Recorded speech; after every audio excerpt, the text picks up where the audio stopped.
I love video games. I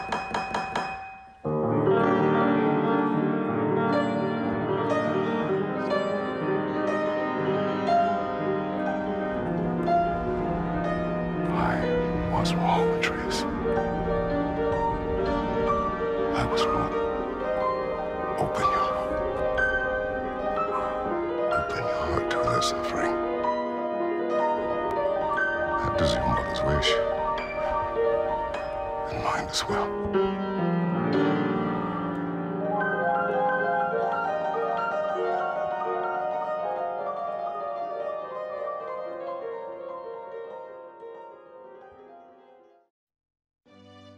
There are a billion gorillion games out there of varying types and styles, and yet, in so many games that I play, I keep being given this little ass kid.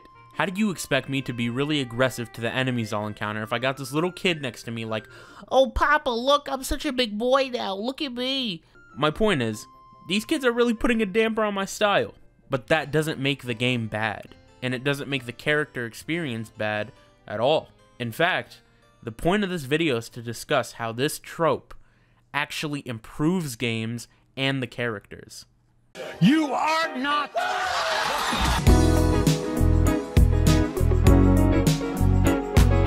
In a lot of games that feature this, I'm just going to call it the up trope to save time, the guardian in charge of this little kid is almost never the actual parent. And that's fine, because it doesn't change the fact that you're still looking after this kid. Every path that you take, every problem you solve, is for the sake of keeping this kid alive and well. Blood relation or lack thereof doesn't really change the end goal. End goal being, I gotta keep this little dweeb safe. The lack of a DNA connection between the child and the guardian figure doesn't make the guardian any less of a guardian. For instance, I played through all of the Telltale Walking Dead games, right? And in every game, Clementine will mention Lee at some point or another. You know who she doesn't mention? Like at all, damn near? Her actual parents. Does this mean Clementine hates her parents? I don't know, maybe. They did go on vacation without her. That was pretty fucked up. But my point is that regardless of her possible beef with her and her parents, Clementine remembers Lee so much because he was just a stranger who took the responsibility of looking after her.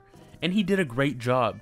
And his death was so morbid, which is why Clementine remembers him so often. My point here is that just because a lot of the guardian figures in these games aren't actually the parents of the kids they're guarding, doesn't mean that they cannot take care of them as if they are. But what do I know?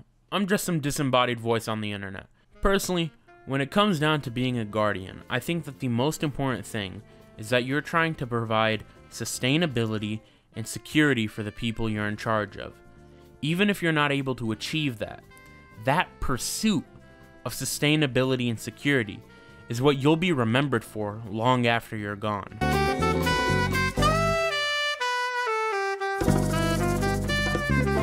So, it would be pretty stupid to discuss video games and not discuss how the player is affected. After all, the whole point of a video game is that you're the one doing the things, and by extension, you're the one who feels the effects of said interactions. So, in regards to being a virtual parent, surprise surprise, there is no psychological study I can cite to be like, hey, isn't this cool?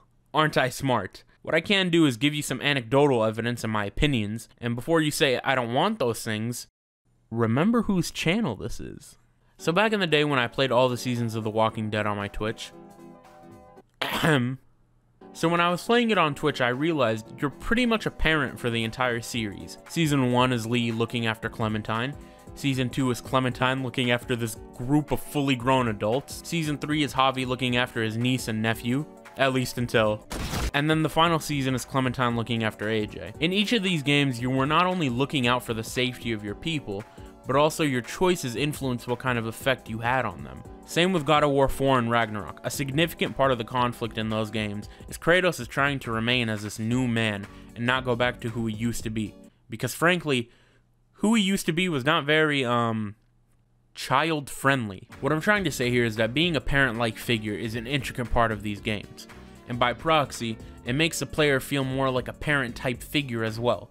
Especially in games where the relationship between the Guardian and their charge is super fleshed out and done really well, like in God of War, or in Walking Dead, or in The Last of Us. I'm gonna say something that could definitely be taken badly, But games like The Walking Dead, God of War, and The Last of Us are the pinnacle of storytelling in video games. I started out this video by asking a very simple question. Why do video games keep making me a father? And the reason is because games need to be engaging. Games need to be able to hold your focus. They need to be able to make you laugh, yell, cry, be happy, scared, all of it. They need to be able to make you feel. But overall, why do video games keep making me a father? Because it's cool.